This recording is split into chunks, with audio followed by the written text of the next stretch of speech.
హల్లెలూయా. కాబట్టి ఈరోజు మనకు కూడా ఒక క్యాల్కులేషన్ ఉండాలి. ఈరోజు నా బర్త్డే అని నేను చెప్పింది ఏంటంటే, ఒకడు క్రొత్తగా జన్మిస్తే తప్ప అన్నాడు యేసయ్య, వాడు పరలోక రాజ్యాన్ని చూడలేడంట, పరలోక రాజ్యానికి వెళ్ళలేడట. ఆమేన్. అంటే ఎక్కడ జన్మించాలా? హృదయంలో. అంటాడు ఆత్మ మూలముగా నీటి మూలముగా జన్మించాలట. దేవునికి స్తోత్రం. ఆత్మ మూలముగా నీటి మూలంగా. దేవునికి స్తోత్రం. హల్లెలూయా. అంటే పరిశుద్ధాత్మ నీటి బాప్తిసం ద్వారా కూడా మనం ఏం కావాలా? ఆమేన్. మార్కు 16:16 నమ్మి బాప్తిసం పొందువాడు రక్షింపబడతాడు, నమ్మని వానికి దొంగోడేమని తీసుకున్నాడా అని ఈ దొంగ అడుగుతాడు ఒక ప్రశ్న. వానికంటే డేంజర్ దొంగ నువ్వు. ఆమేన్. యేసు ప్రభు దొంగను బాప్తిసం లేకుండా తీసుకుపోయాడు. ఎందుకు తీసుకుపోయాడు అని అంటే, వాడికి బాప్తిసం తీసుకుంటే అవకాశం లేదు. ఇంక 2 నిమిషాలు చచ్చిపోతాడు వాడు. వానికి అయిపోయింది, కేసు ఫైల్ క్లోజ్ చేస్తున్నారు. ఆమేన్. హల్లెలూయా. 1 నిమిషం అయ్యా, నేను యేసు ప్రభుతో బాప్తిసం తీసుకొని వచ్చినాక నన్ను వేయండి అని చెప్పడానికి కూడా లేదు అక్కడ. సో అవకాశం లేదు. నీకు దేవుడు ఏమిచ్చాడు? ఆయుష్ ఇచ్చాడు, అవకాశం ఇచ్చాడు. దేవునికి స్తోత్రం. హల్లెలూయా. కాబట్టి ఇప్పుడు మనం ఏం చేయొచ్చు? బాప్తిసం తీసుకోవచ్చు. దేవునికి స్తోత్రం. జనవరి 26వ తేదీ బాప్తిసాలు జరుగుతాయి. సో సిద్ధపడు ఈ రోజు నుండే. ఆమేన్. క్రీస్తు పుట్టాడు అని నువ్వు ఈ నెల అంతా డాన్సులు చేస్తున్నావు. రేపు జనవరి 26కు నువ్వు బాప్తిసం తీసుకున్నావు, ఒక పరలోకం అంతా నిన్ను చూసి డాన్స్ చేస్తుంది. ఎందుకంటే ఒక పాపి విషయమై పరలోకమందు ఏమవుతుందట? ఒక పాపి మారు మనసు పొందితే పరలోకం అంతా పండగనే. హల్లెలూయా. దేవునికి స్తోత్రం. నెలకు ఒకసారి, సంవత్సరానికి ఒక్కసారి పండగలు చేస్తున్నావు. కానీ ప్రభు ఆశ ఏంటంటే, నీ ద్వారా నా ద్వారా ప్రతిరోజు పరలోకంలో పండగ జరుగుతూనే ఉండాలా. ఆత్మల పండగ. హల్లెలూయా.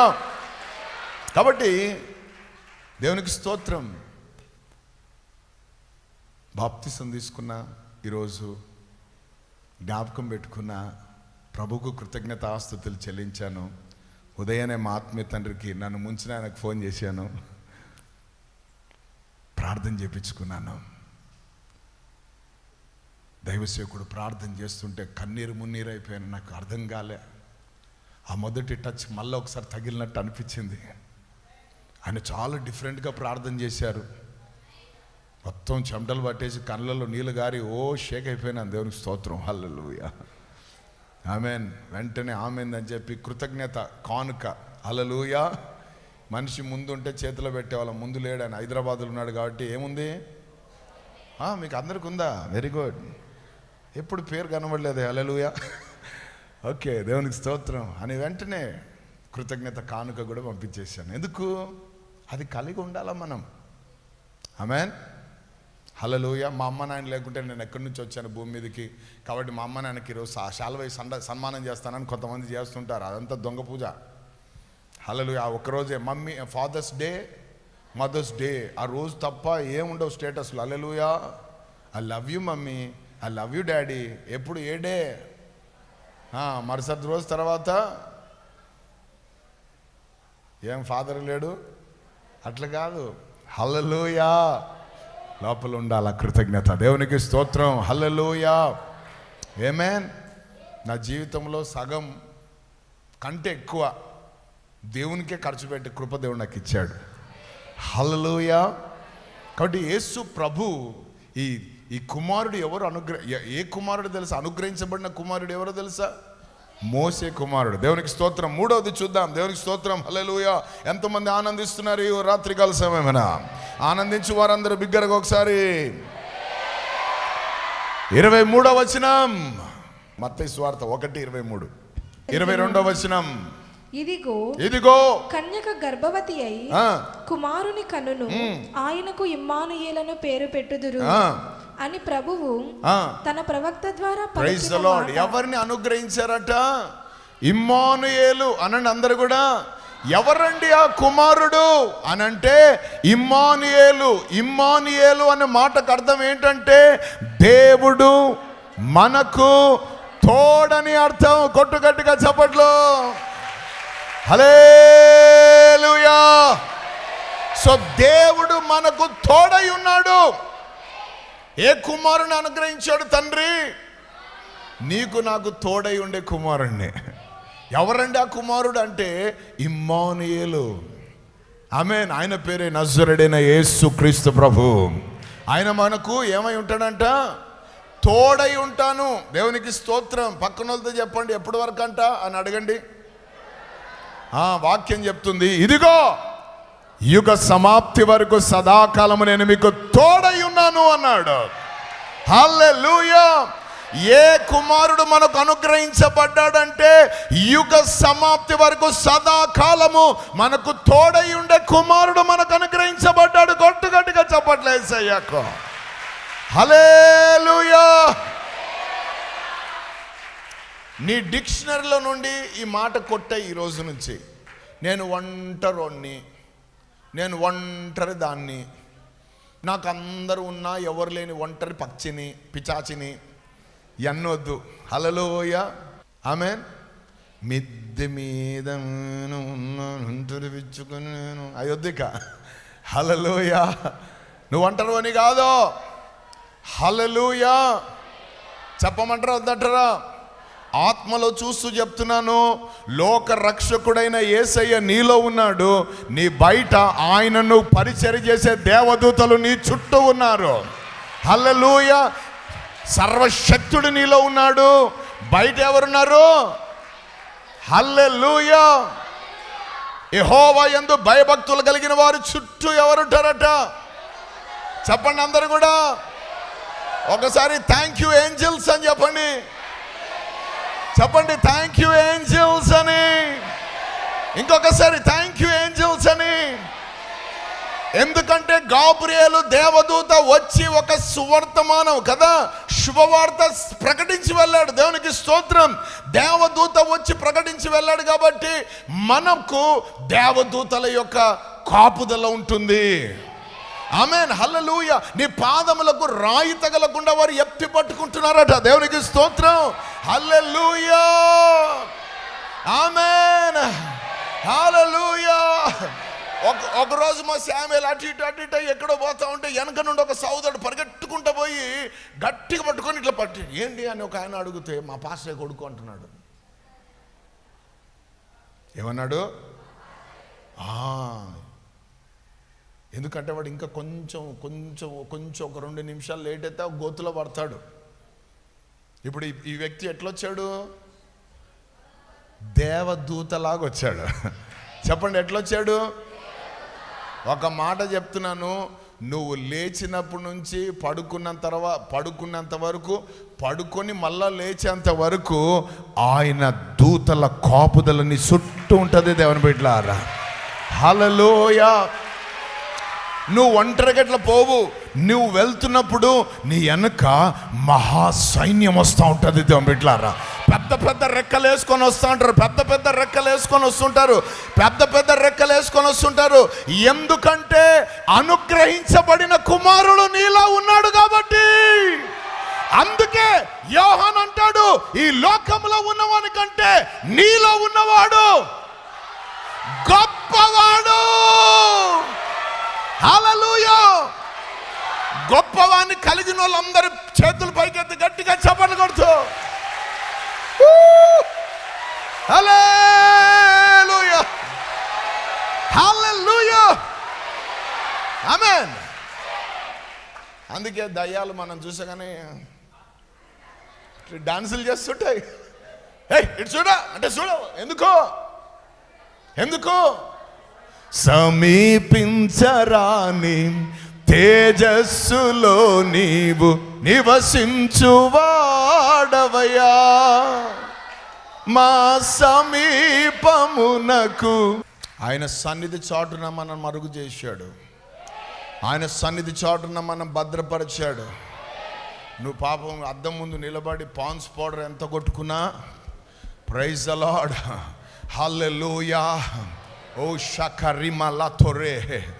ఆ పాన్స్ పౌడరు చీకటి శక్తులకు కనబడడం లేదు, కానీ ప్రభు యొక్క ముఖ కాంతి నీ పైన ప్రకాశింపబడి ఉన్నది. ఓ జీసస్, నీలో యేసయ్య నివసిస్తున్నాడు. నీవు ఆయనతో అంట కట్టబడి ఉన్నావు. నీవు ఆయనలో నిలిచి ఉన్నావు. నీవు బహుగా ఫలిస్తున్నావు. కాబట్టి అంటు కట్టబడినప్పుడు ఆయన ముఖం నీ ముఖం ఆయన ముఖములుగా మార్చబడింది. హల్లెలూయా. వాడికి కనబడుతుంది ఏంటంటే వెలుగు. ఆమేన్. వాడికి ఈ కళ్ళు కనబడవు, వాడికి ఏం కనబడతాయి తెలుసా? హల్లెలూయా, హల్లెలూయా. లోకంలో ఉన్న ఆయన పోలికలో, ఆయన స్వరూపంలో, ఆయన పోలిక చొప్పున చేయబడిన వారిని చూసినప్పుడల్లా ఒకలాంటి కనికరం కలిగిన కళ్ళు, దయగలిగిన కళ్ళు మనకుంటాయి. ఆమేన్. ఎందుకు అన్న వాళ్ళని చూస్తే నాకు ఏడుపు వస్తుంది అన్న, కన్నీళ్ళు గారుతున్నాయి అంటే దేవుని కళ్ళయి. ఆమేన్. శత్రువుని ముందుకొచ్చి నిలబడ్డాడనుకో, కర్రోడు నీ ముందుకొచ్చి నిలబడ్డాడనుకో, చీకటోడు నీ ముందుకొచ్చి నిలబడ్డాడనుకో, ఆమేన్, హల్లెలూయా. ఇక్కడున్న ఆ కనికరం చూపట్ల పక్కకు పోతుంది. యేసయ్యలో కనబడుతున్న అగ్ని జ్వాలల వంటి నేత్రాలు నీ నేత్రాలుగా మార్చబడి ఆయన చూస్తాడు తేరి. హల్లెలూయా. అందుకే వాళ్ళు అన్నారు, భూమిని తలక్రిందులు చేయువారు ఇక్కడను. అదే మన పవర్. ఆయనను మనకు అనుగ్రహించాడు. అనుగ్రహించబడినాడు ఎవడో తెలుసా? మనకు తోడుగా ఉన్నాడు. హల్లెలూయా, హల్లెలూయా. తోడు నీడలేని నన్ను చూడవచ్చేను, జాడలు వెతకి. ఆమేన్, హల్లెలూయా. మనతో ఉన్నాడు ఆయన. పక్కన వాళ్ళకు షబ్బాష్ అని చెప్పు, దేవుడు మనతో ఉన్నాడని. హల్లెలూయా, హల్లెలూయా, హల్లెలూయా. దేవుడు మనకు తోడుగా ఉంటే, దేవుడు మనకు తోడుగా ఉంటే, దేవుడు మనలో ఉంటే సూచన ఏంటి? ఆమేన్. ఈరోజు వర్షం పడుతుందంటే సూచన ఏంటి? ఆకాశవాణి. ఆమేన్, హల్లెలూయా. కడప కేంద్రం రానున్న 24 గంటల్లో మేఘాలు డిడ్డి. హల్లెలూయా. వాళ్ళు చెప్తారు కానీ ఆ రోజు రానే రాదు. హల్లెలూయా. అనుకోకుండా అకస్మాత్తుగా అకాల వర్షాలు అంటే వీడి జ్ఞానానికి లేదనమాట మీది. దేవునికి స్తోత్రం. హల్లెలూయా, ఆమేన్. మరి దేవుడు మనకు తోడుగా ఉన్నాడంటే సూచన లేదో మీకు చెప్తాను. ఒక 100 సూచనలు చెప్తాను, రాసుకోండి టక టక టక అని. పెన్ను లేదన్నా, పేపర్ లేదన్నా. మేము క్రిస్మస్ పండగకి వచ్చినాం, కేక్ తినిపోదామని. హల్లెలూయా. కేక్ కాదు, భోజనం కూడా ఉంది, తినిపోదులే, ఉండు, టెన్షన్ పడకు. హల్లెలూయా, హల్లెలూయా. మన్నాను కురిపించే దేవుని మనం ఆరాధిస్తున్నాం. హల్లెలూయా. జాగ్రత్తగా విను. దేవునికి స్తోత్రం. ఒకే ఒక సూచన చెప్తాను. ప్రభు నీకు తోడుగా ఉన్నాడంటే, కుమారుడు నీలో ఉన్నాడంటే సూచన ఏంటంటే, హల్లెలూయా, చిరునవ్వుతో నింపిన యేసయ్యా, చిరునవ్వుతో నింపిన యేసయ్యా, నా కన్నుల వెంబడి కన్నీరు, నా ముఖములో దుఃఖమే, చిరునవ్వుతో నింపిన. 10 లక్షలు మోసం చేసిపోయినారు అని అంట. ఎవరు వాడా? 10 లక్షల అంటావు.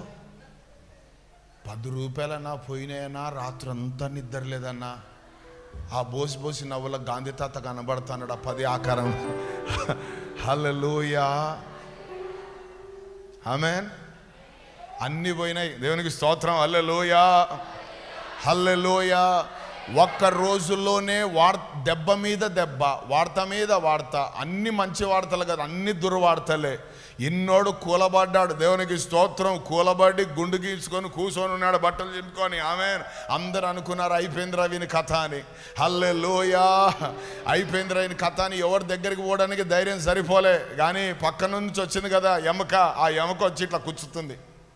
ఇంకా దేవుడు ఏమంటావు? చచ్చిపో, దూషించా. చచ్చిపోనిటే బాగుండు, దూషించు అంట. చూసా సైతాన్ గాడు ఎట్లా వాడుకుంటాడో. దూషించి చచ్చిపోవాలంట. ఆమేన్. కొంతమంది బైబిల్ బాగా చదవరు, వాళ్ళు ఏదో సొంత ఆలోచనతో చెప్తారు. అప్పుడు యోబు లేచి ఆమెను చూసి, ఏయ్ మూర్ఖురాలా అన్నాడట. మూర్ఖురాలంటే నోటితో పాపం చేసినోడు అవుతాడు. ఏమన్నాడు? మూర్ఖులు మాట్లాడతారు, మూర్ఖురాలు మాట్లాడినట్టు మాట్లాడద్దు. యెహోవా ఇచ్చెను, యెహోవా తీసుకొనెను యెహోవా నామమునకే. హల్లెలూయా, హల్లెలూయా. అందుకే ఆయన తన నోటితో ఏం చేయలేదట. Praise God. ఓడిపోయినాడు వాడు దేవునికి. ఎన్ని పాయింట్లు చెప్పినా నేను? 3 అయినాయి. 4వ పాయింట్ అదే. దేవునికి స్తోత్రం, హల్లెలూయా. కుమారుడు అనుగ్రహించబడ్డాడు. ఎవరండి ఆ కుమారుడు అని అంటే ఆదికాండం 3వ అధ్యాయము 15వ మాట. జాన్ 3:15 ఆదికాండం 3:15. మరియు నీకును స్త్రీకిని నీ సంతానమునకును ఆమె సంతానముకును వైరము కలుగజేసేదను. అది నిన్ను తల మీద కొట్టును, అది నిన్ను తల మీద కొట్టును, నీవు దానిని మడిమ మీద కొట్టుదు అని చెప్పెను. ప్రైజ్ ది లార్డ్, హల్లెలూయా. ఈ తల్లి సంతానం ఎవరంటే యేసుప్రభే. ఆమేన్. యేసుప్రభు ఎక్కడ కొట్టినాడట? మోషే తల మీద కొట్టినాడు అన్నాడు, కానీ పౌలు ఏమంటాడంటే ఆయన చితక దొక్కినాడట. హల్లెలూయా. ఏ కుమారుడని మనకు అనుగ్రహించబడినాడు? చితక ద్రొక్కిన కుమారుడు అని చెప్పండి అందరు కూడా. ఎవరు? ఎవరిని చితక దొక్కాడు? వాడే. హల్లెలూయా. వాడిని ఎక్కడ వేసినాడట? శీఘ్రముగా వానిని మన పాదాల కింద చితక ద్రొక్కును. దేవునికి స్తోత్రం. తొక్కే వాళ్ళందరూ ఒకసారి, మొక్కే వాళ్ళందరూ ఒకసారి. మొక్కేవాళ్ళు ఉన్నారు. ఓ గాలి, ఎందుకు వచ్చినావు? సరేలే, కోపం వచ్చినట్టుంది. ఏం కావాలా? అదే చెప్పు, ఏం కావాలో చెప్పు చెప్పు. హల్లెలూయా. అగ్గిపెట్టే, బీడి అనేది అడిగితే ఓ మామ వచ్చిండా అని వీళ్ళే డిసైడ్ అవుతారు వానికంటే ముందు. హల్లెలూయా. కారం పొడి కావాలా అంటే ఓ అత్త వచ్చిందా. దేవునికి స్తోత్రం, హల్లెలూయా. ఆమేన్, ఆమేన్. పోతావా పోవా అన్నాడట ఒక ఆయన. ఉంటావా పోతావా? బంధువా? హల్లెలూయా. శత్రు బలమంతటి మీద దేవుడు మనకు అధికారం ఇచ్చాడు.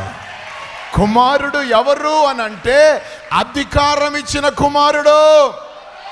అందరు చెప్పండి, ఎటువంటి కుమారుని అనుగ్రహించాడు? అధికారం ఇచ్చిన కుమారుడు. కుమారుడు పోత పోత ఏమన్నాడు తెలుసా? నాకు భలే ఇష్టం అది. మార్కు 16:17 ఏమన్నాడు తెలుసా? పోత పోత నా పేరు ఇచ్చిపోతున్నా. ఏమిచ్చిపోతున్నాడట? పేరు. నా నామం. నామం అంటే పేరు. నా నామం ఇచ్చిపోతున్నాను, మీరు వాడుకోండి అన్నాడు. దేవునికి స్తోత్రం, హల్లెలూయా. నా నామమందు విశ్వాసం ఉంచువాడు రోగుల మీద చేతులు. ఫస్ట్ ఏంటంట? వారు దయ్యములను వెలగొడతారు. హల్లెలూయా. నీ స్టేజ్ ఏందో తెలుసా? నీ కథ ఏందో చెప్పమంటారా? నీవు దయ్యం పడితే వాళ్ళని తీసుకుపోయి మంత్రగాళ్ళ దగ్గరికి తీసుకుపోయి వాళ్ళని కూర్చోబెట్టి మంత్రగాళ్ళ చేత వారు మంత్రాలతో ఆ దయ్యాలు బయటికి వెళ్ళగొడతారన్న ఆ విశ్వాసంతో పోయి కూర్చుంటున్నావు. కానీ నీకు ఒక మాట చెప్తున్నాను, ఎటువంటి కుమారుడు మనకు అనుగ్రహించబడ్డాడంటే మంత్రగాన్లో ఉన్న దయ్యాలను కూడా కంట్రోల్ చేసే అధికారం కలిగిన కుమారుడు నీకు అనుగ్రహించబడ్డాడు. హల్లెలూయా. మంచి పేరు మోసిన మంత్రగాల దగ్గర పోయి యేసుప్రభు ఎవరు అడుగు చెప్తారు వాళ్ళ అడ్రస్. ఆయన పేరు ఎందుకు ఇక్కడ? ఎందుకు లోపల బాబా బాబా బాబా బాబా బాబా అంటుంటుంది అనమాట. హల్లెలూయా, ఆమేన్. యేసయ్య నామములో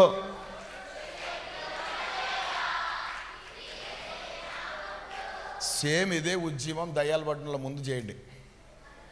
ఊరికే సంఘంలో యేసయ్య నామంలో ఏందన్నా అక్కడ ఏదో శబ్దాలు వస్తున్నాయి, గల్లు గల్లు చల్లి చల్లడు. ఏమోమో ఎందుకు వచ్చినా కూడా ఇల్లు ఖాళీ చేయి, ఇండ్లు మనకు పడలే. హల్లెలూయా, దేవునికి స్తోత్రం. మేము ఫస్ట్ దిగిన ఇండ్లు 16 వద్దలే. దేవునికి స్తోత్రం. 1600 అప్పుడు చాలా కష్టం, అయినప్పుడు దిగినాం. దేవునికి స్తోత్రం. అద్భుతం ఏంటంటే చీప్గా దొరికింది, సెంటర్లో దొరికింది అని ముడిసిపోయి తీసుకున్నాం. దేవునికి స్తోత్రం. మళ్ళీ దిగిన తర్వాత ఏం జరగలే. దిగి మేము దేవుని కృపను బట్టి దేవుడు మమ్మల్ని ఆశీర్వదించి క్షేమంగా పెట్టి బయటికి తెచ్చిన తర్వాత మేము ఖాళీ చేసేటప్పుడు అక్కడ చుట్టుపక్కల వాళ్ళు ఉన్నాళ్ళు అన్నారు, అప్పుడు వరకేమో అర్జీల మీద సంతకాలు పెట్టినారు, ఏందో చర్చి ఇండ్ల మధ్యలో పెట్టినారు, వీళ్ళు మాకు డిస్టర్బెన్స్ కున్నారు, ఆదివారం పండుకొని ఇస్తలేరు, ఆదివారం పనులు చేసుకొని ఇస్తలేరు, అదే అన్ని అందరు సంతకాలు పెట్టినారు. మేము ఖాళీ చేసి పోతున్నాం అనగానే అందరూ సంతాప సభకు వచ్చినట్టు వచ్చినారు. అయ్యో ఏమయ్యా మీరు పోతున్నారంట, మీరు ఆదివారం ఉంటే మరి పండగలా ఉంటుంది కదా, ఇక పండగ అయిపోయింది అని చెప్పిన ఆమె. హల్లెలూయా, దేవునికి స్తోత్రం, హల్లెలూయా అని మేము పోయేటప్పుడు ఒక ఆయన అన్నాడు, ఇల్లు తగ్గులో ఉన్న మంచి పైకి వచ్చిన వాయను అన్నాడు.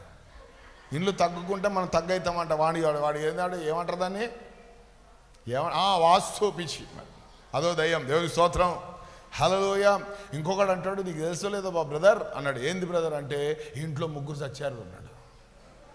అవును, ఇంట్లో అంటే చచ్చిపోతారు పుడుతుంటారు, దాంట్లో ఉంది అని నేను అన్నాను. అంటే అట్లా కాదు, నీకు వేటకొళ్ళతో పరిగెట్టి ఆ హాల్లో నరికి చంపినారా అనగానే, ఎక్కడ చంపినారా అన్నాను. అది చూపించినారు. ఏ స్థలం తెలుసా, నేను నిలబడి వాక్యం చెప్పే స్థలంలో రక్తం. ఆమేన్.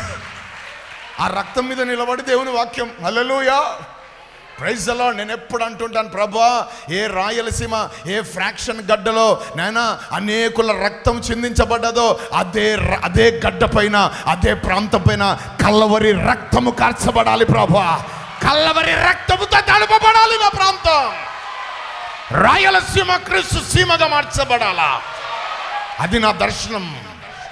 హల్లెలూయా. అందుకే మన పులిపిట ఆడించినాడు అనమాట. దేవునికి స్తోత్రం.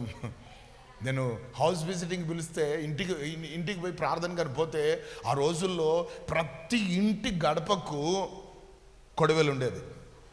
ఆ కొడవెలు దాటుకొని ఇట్లా రావాలి బయట లోపలికి. నాకు అర్థమయ్యేది కాదు, ఎందుకంట వాడు సైతాన్ గడు వచ్చి కొడవెలు ఉంది, అడ్రస్ తప్పులే అని పోతాడే అంట. ఇలా విశ్వాసం. దేవునికి స్తోత్రం, హల్లెలూయా. నేను పిచ్చోడా, కొడవెళ్ళు కదరా బాబు, దేవుడు అంటున్నాడు నీకు నాకు ఒక ముద్దు పేరు పెట్టుకున్నాడు, గండ్ర గొడ్డలి అన్నాడు దేవుడు. దేవునికి స్తోత్రం. నరికే వల్ల మనమే. హల్లెలూయా. నోరు తెరిస్తే సైతాన్ రాజ్యం కూలిపోతుంది, నోరు మూస్తే దేవదూతలు తిరుగుతూ ఉంటారు. అది మన పవర్. ఎంతమందికి ఉంది పవర్? ఏమి రోజు అన్న సైలెంట్గా ఉన్నాడు, ఏం మాట్లాడతలేడు, అక్క ఏం సైలెంట్గా ఉందంటే దేవదూతలు తిరుగుతుంటారు. అప్పుడు ఏమి రోజు ఎక్కువ మాట్లాడుతున్నాడంటే ప్రైజ్ ది లార్డ్, హల్లెలూయా, కార్యాలు జరుగుతున్నాయి అని అర్థం. ఎక్కడ నరకాలో అక్కడ నరుకుతున్నాడు, ఎక్కడ తెంపాలో అక్కడ తెంపుతున్నాడు, ఎక్కడ పెళ్ళగించాలో అక్కడ పెళ్ళగిస్తున్నాడు, ఎక్కడ విత్తాలో అక్కడ విత్తుతున్నాడు, ఎక్కడ నాటలో అక్కడ నక్కుతున్నాడు. ఎవరి జీవితంలో పండగ చేయాలో పండగ చేస్తున్నాడు ఈరోజు దేవుడు. హల్లెలూయా, ఆమేన్. కాబట్టి శత్రు బలమంతటి మీద మాకేమిచ్చాడు దేవుడు? చెప్పాలందరూ కూడా ఏమిచ్చాడు? లూకా 10:19 దాంట్లో ఉంది, ఏమని? శత్రు బలమంతటి మీద నేను మీకు అధికారం ఇచ్చాను. హల్లెలూయా. మీరు ఏం చేస్తారంటే పాములను ఎత్తి పట్టుకుంటారు, తేలం తొక్కుతారు. హల్లెలూయా. వాడి బలమంతటి మీద మనకు అధికారం ఉంది. ఎక్కువ చేయొద్దు అనాలి అవన్నీ. ఏమనాలా? ఏమన్నా ఎక్కువ వచ్చినట్టుందన్నా అన్న, ఇక్కడ డొక్కలు నొప్పానా అన్న ఇక్కడ నుంచి ఏది తిరుగుతుందనా అన్న, ఎక్కడ వాడు అనాలా. టామీ అంటే కుక్క ఎప్పుడు పో టామీ పో అంటే కుక్క పోదు, అది పైకే వస్తుంది. ఒక్కసారి పిచ్చి పెంచి అన్నావు అనుకో, ఏమంటుంది? చెప్పరు అందరు కూడా. హల్లెలూయా. తోక ముడుచుకొని కనిపోతుంది, అది సైతాన్ కాని పని. వాడు పెద్ద హీరో అనుకుంటాడు, వాడు పెద్ద జీరో అని చెప్పు పక్కనలతో. హల్లెలూయా. దేవుని నామానికి మహిమ కలుగునుగాక. హల్లెలూయా. చివరిగా 2 కొరింథీ 8:9. హల్లెలూయా. 2 కొరింథీయులకు రాసిన పత్రిక 8వ అధ్యాయం 9వ వచనం. కుమారుడు. ఈ కుమారుడు ఎవరు? ఎటువంటి కుమారుడు మనకు అనుగ్రహించబడినాడు అంటే, మీరు మన ప్రభువైన యేసుక్రీస్తు కృపను ఎరుగుదురు గదా, ఆయన ధనవంతుడై ఉండి మీరు తన దారిద్ర్యము వలన ధనవంతులు కావాలనని నిమిత్తము దారిద్రుడాయను. మీ నిమిత్తము దారిద్రుడాయను. ధనవంతుడు దరిద్రుడయ్యాడు, దరిద్రుడు ధనవంతుడయ్యాడు. హల్లెలూయా. కొంతమందికి అర్థం కాలేదు. ఇంకా మళ్ళీ చెప్తున్నాను, ధనవంతుడు ఎవరు? యేసయ్య. ఆమేన్, హల్లెలూయా. ఏమయ్యాడు? దారిద్ర్యంలోనికి వచ్చాడు. దేవునికి స్తోత్రం. ఆమేన్. వచ్చి ఏం చేశాడు? నీవు నేను దరిద్రము. దేవునికి స్తోత్రం. అయితే నీలో నాలో ఉన్న దారిద్ర్యం అంతా ఆయన తీసుకొని ఆయనకున్నదంతా మనకిచ్చాడు. దేవునికి స్తోత్రం. హల్లెలూయా. సర్వోన్నతుడా, సర్వాధికారి, మీ ఘనమైన, బలమైన, శ్రేష్టమైన, సాటిలేని ఉన్నతమైన నామాన్ని బట్టి వందనాలు. మీరు ఇంతవరకు మాట్లాడిన ప్రతి మాటను బట్టి మీకు వందనాలు. నానా, ఏలయనగా శిశువు పుట్టాడు, కుమారుడు అనుగ్రహించబడ్డాడు. అనుగ్రహించబడిన కుమారుడు ఎవరో మాకు నేర్పించారు, మాకు తెలియజేశారు. మీకు వందనాలు ప్రభువా. యేసురాజా, మీకు వందనాలు, స్తోత్రాలు. అటువంటి బలమైన కుమారుని మీరు మాకు అనుగ్రహించారయ్యా. ఆ బలమైన కుమారునినైనా మేము కలిగి ప్రభువా, అతడు బాలుడు కాదు బలవంతుడని ఎరిగి ప్రభువా, బలవంతులుగా మేము ఈ లోకంలో జీవించులాగున మీ కృప మాకు దయచేయండి తండ్రి. మీకే వందనాలు. విత్తబడిన వాక్కు ప్రతి ఒక్క హృదయంలో నీరు కట్టి ఫలింప చేయండి ప్రభువా. ఇంకా రక్షణ పొందుకున్న వాళ్ళు రక్షణ పొందుకోవడానికి, మారు మనసు పొందిన వాళ్ళు మారు మనసు పొందడానికి, బాప్తిజం తీసుకున్న వాళ్ళు బాప్తిజం తీసుకోవడానికి, ఆత్మతో నింపబడిన వారు ఆత్మ చేత నింపబడడానికి మీ కృప దయచేయండి. మీ మేళ్లతో నింపండి ప్రభువా. యేసయ్యా, మా పాపాలన్నీ తొలగించావు ప్రభా, మా శాపాలన్నీ తీసేసావు నాయన, మా వ్యాధులు రోగాలు వ్యసనాలన్నీ భరించేసావు ప్రభా. నాయనా, పేదరికం తొలగించావు ప్రభా. నాయనా, శత్రు యొక్క తలను చితకద్రొక్కావు నాయన, వాడిపైన మాకు అధికారం ఇచ్చావు ప్రభా. మీకే వందనాలు. మమ్మల్ని ధనవంతులుగా చేసినందుకు మీకు కృతజ్ఞతాస్తుతులు చెల్లిస్తూ, మీకే సకల ఘనత, మహిమ, ప్రభావాలు చెల్లిస్తూ యేసుక్రీస్తు నామములో ప్రార్థిస్తూ వేడుకుంటున్నాం మా పరలోకపు తండ్రి. Amen, amen. God bless you. ప్రభు మిమ్మల్ని ఆశీర్వదించి దీవించును గాక. జీసస్ క్రైస్ట్ అలో ministries faith world bible college course CTH second batch. అర్హత 10వ తరగతి, 10 నెలలు. అడ్మిషన్లు ప్రారంభము ఆగస్ట్ 2023. హాస్టల్ వసతి కలదు. వివరములకు జీసస్ క్రైస్ట్ అలో మినిస్ట్రీస్ ఫౌండర్ రెవరెండ్ పి. జోయిల్ వర్త్ కుమార్ గారు. Phone number 9849601107. స్థలం పరిశుద్ధాత్మ ప్రార్థనా మందిరం, చౌటపల్లె బైపాస్, ప్రొద్దుటూరు. ఆకాశమందు